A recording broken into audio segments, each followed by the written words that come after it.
International break? It was good to see everyone again back in the building. Everyone seems healthy. We had players on the pitch today. Good session. Obviously, it's been different international windows for everyone. There's a couple with just training games. There's a couple with competitive games with positive results, and a couple with the results that they didn't want it. So they all come in with different entries, but we try to get them back to the Arsenal way as quick as possible. And you'll remain in charge for the next block of games until the winter break. How do you feel about that? Like I've said before, I'm happy to contribute to the team. I was really happy in the role I was contributing in before, and now I'm stepping in doing this. But again, I think we're such a big group of people doing a really good job, both players and staff. So I want to highlight everyone. So yeah, I enjoy the role. I enjoyed the other role as well. I enjoyed the togetherness of Arsenal at the moment. It doesn't create then uncertainty, the lack of knowing what's to come in the new year? No, not for me personally, and I can't sense that in the team either. If you look at the past block that we've played, I think it was a strength of ours to be in the present, be in the moment, because we don't know about tomorrow, we don't know about the future, we have to be in the here and now, and I think that's helped us in the last block. So I think for us we've turned it into a strength in the team. Would you like the role permanently? This question always comes up in the press conferences again. Sorry. Yeah, new block, same. Yeah, I understand the question. I enjoy it at the moment. I don't know about the future. I just do everything I can in my role at the moment. Why do you think you've been so successful in such a short space of time? I think as a group we've highlighted what we wanted to do, and again I think the players have been taking big ownership, been holding themselves and each other accountable for a lot of things. So we've tried to facilitate and lead that process, but again big credit to the group of players, what they've done. And what's the big thing you tried to instill in just a short space of time in terms of your coaching philosophy? There's a couple of things in the group dynamics that we try to work with, really feel a sense of togetherness and relatedness. We want the players to feel competent, so I'm confident that that's something that's important, I think, in performing. And then there's been a couple of tactical details we've been emphasizing for the players. Can that team spirit be almost more important than the tactical side of things sometimes in a group? I think in a perfect world it's all working well and you're good in all those areas, and I think a team like Arsenal needs to be good in at all those areas, because we want to be competing for the top spots in WSL and we want to be competing in Europe. So I think you need to be good at all of those things, yeah, on a consistent basis. Right now you are competing. Sunday it's Aston Villa at the Emirates, a projected crowd of 30,000. How big an impact does that have on performance, motivation, excitement in the group?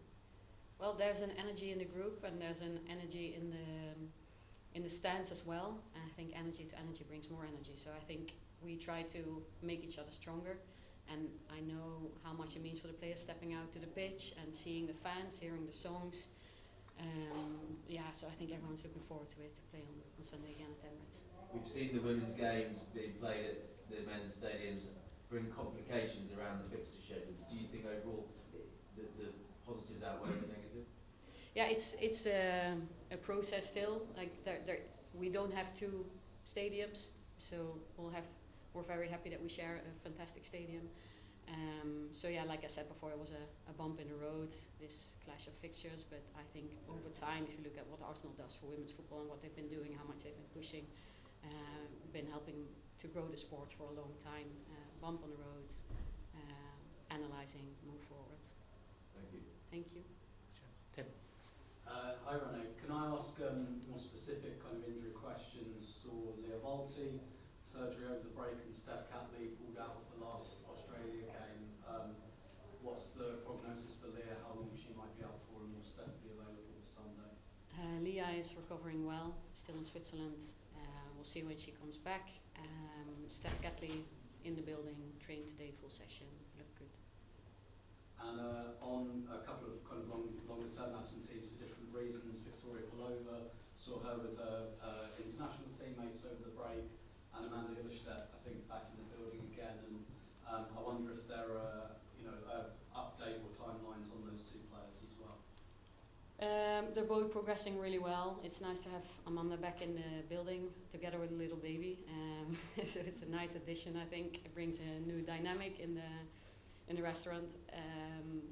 Amanda was out on pitch today. It's still about it will take some time. So it takes time to build this up. It's a big happening to a female body to give birth. So but she's doing really well. And the time frame, there's no specific time frame that I can share with you guys now. For Vic, she was training with us. We had a couple of players in during the international break, and Vic did some bits of sessions with the rest of the players, which was very positive. And can I ask about Aston Villa as well, and the type of threat you're expecting from them, and a team that, for obvious reasons, I think gets the ball in the box quite a lot, and perhaps managing that threat from out wide? I think Aston Villa is a great team. I think if you look at their results, it's been 1 goal differences in the results apart from the Brighton game. They always make it hard for their opponents, and like us, they have strong game changers that they bring in onto the game, so they're also strong at the end of games. So I think it's definitely an opponent that we don't want to underestimate. I think it's a very strong opponent. All opposition is good in WSL. I think it's been developing massively, but Aston Villa in particular, so it's a good opponent we're going to play against on Sunday. Thank you. Thank you. Okay. Hi Renee, nice to see you. You said last month around this head coaching situation that you think it would be better for the club if a permanent solution was found. So the fact that we're still in kind of this interim situation, how long do you think we can kind of persist with the interim? Well, obviously, permanent manager over time. That's I think best for the club, obviously. But like I mentioned before, the phase we're in and reality we're in, we're actually trying to turn into something very positive for us, and that's being in the here and now, and that's being living in the day, because we don't know about tomorrow. And I think everyone's been very professional, both players and staff. But also, obviously, we need to plan ahead because we don't know when the permanent manager will be there. So we have been planning for this block. We need to. We can't just live day by day. So, that's the balance we try to find. But everything we communicate to the players is about what we need to do today. You said you weren't sure whether you would like the job. What kind of factors are you weighing up in your mind to help you make a decision where you would be sure one way or the other? Oh, this is all thoughts that are living in my head, and when I come home at night, that's when they pop up, and a million other things. So nothing to talk about at the moment, I think. And I understand you're tired of these questions, but as a head coach of the club at the moment, you are the figurehead, you are the face of the club to an extent. Do you think it's fair on supporters almost even that there is still so much uncertainty around that kind of figurehead role? Yeah, no, good question. I think it's hard for me to get into the supporter perspective. I just see what we are doing in the building, and I can say with all my heart that all the work that we're putting in from everyone, from, like I've said it before, player, staff, everyone involved has been on such a high level. So I don't think anyone needs to worry about that on the outside. But then, of course, I don't know the perspective of how you see it and perceive it on the outside. But on the inside, we're very comfortable and very confident about the situation. And we've talked about whether you would like the job. Have you been giving any indication from the club whether you would be in the running for the role? My communication with the club has been very good. We have constant communication, and I know that the club is doing a really good job to try and appoint the right manager for the future. Thank you. Thanks. Callum. Yeah, nice to see you, Renee. Another block. We've got another block with you, which is great. Because I think we enjoy your press conferences a lot. One of the things, we were just speaking to Beth just beforehand, and she said something that we kind of noticed when we've been to the training session. She said there's a lot more laughter at the moment. And I wonder how you're engendering that. Are you like cracking jokes? Or No, I'm not a joker, no. They do look more, upbeat. Yeah, it's I like they have to enjoy what they're doing, because I think that's when you get the best out of yourself wherever you are in life, whatever you do. So that's what we try to create. So we think about the way we coach, the kind of drills that we design, what's our energy, what do we reinforce, what do we not reinforce. So we try and use all these different tools to create an environment. So we try to facilitate, but then in the end it's the players feeling comfortable and feeling that they want to create a certain environment, and that's what they've been doing really well. But obviously just laughter is not going to win us games. It's all very serious as well. It's infectious though, isn't it? Yes, behaviors are infectious, so I believe in that strongly. So, but we work really hard on the pitch. But I think if you enjoy something, you tend to work even harder and feel more motivation. She also said that because she's doing her coaching badges, she's been watching you even more and maybe looking at the game slightly differently, which is helpful for her. So if you were going to give your three qualities as yourself as a leader, what would be the three that you would describe yourself as a leader? Direct and honest.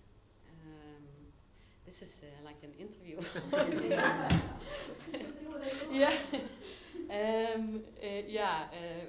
I think togetherness is very important to have people engaged and involved. And I'm also a winner. I want to try and win things. Yeah. Sandra. Hi Renee, I hope you're well. Just going back to the stadium topic, I mean, how do you feel the experience of playing at the Emirates this season, more of the games at the Emirates, the league games certainly, and the Champions League, versus Boreham Wood? How's it been for you and for the players? How do you find it?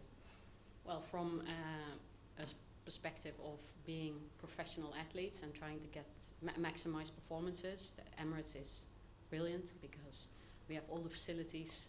We can prepare the players in the best possible way. We have all the equipment, rooms, facilities, everything is there for the players to perform. I think Boreham Wood was great. I think what I like with Boreham Wood is the intimacy of the stadium, but the facilities and the dressing room, it was all very small, so it was always trying to fit everything in, and it worked, and it's going to work against Bayern Munich as well. But yeah, from a professional sports perspective, the Emirates is brilliant for us, and then obviously also we can have more fans in the stadium, so we can share the experience with more people.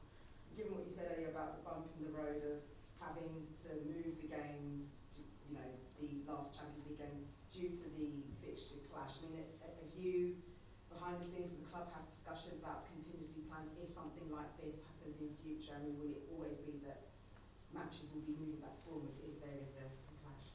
Well, I think hopefully not in the future. I'm not the one in these discussions, but I'm quite sure that there's other people in the club working with these questions, or I am sure that is happening at the moment. Yeah. And just in general, just for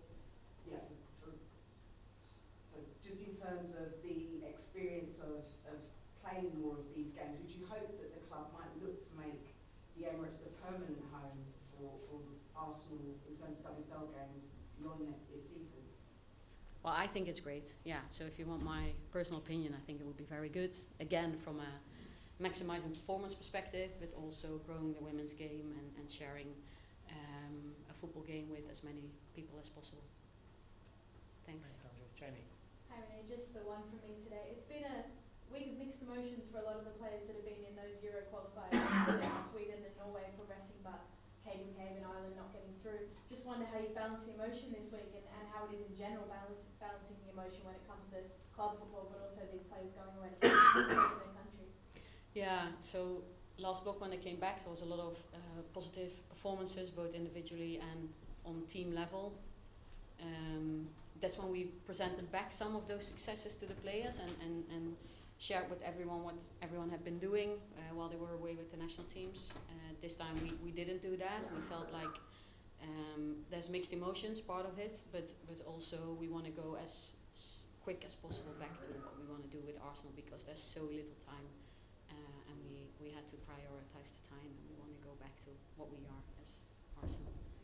Nice. Have you wrapped your arm around Kate McCabe a little bit and said on to the next one, because we know her mentality is so strong, but how is it about kind of getting her back? Yeah, no, it's emotional for her. Ireland means a lot for her. So exactly that, arm around the shoulder, and not too much talking today, just out on pitch and train football. But yeah, definitely the arm around the shoulder, yeah. Thanks, Jamie. Robert. Yeah, I was going to talk about a different subject, really, the Barclays Women's Super League Hall of Fame. this week. 3 former players got inducted. Alex Scott, MBE, Gilly Flaherty and Steph Houghton, MBE. Just see what your thoughts were on it.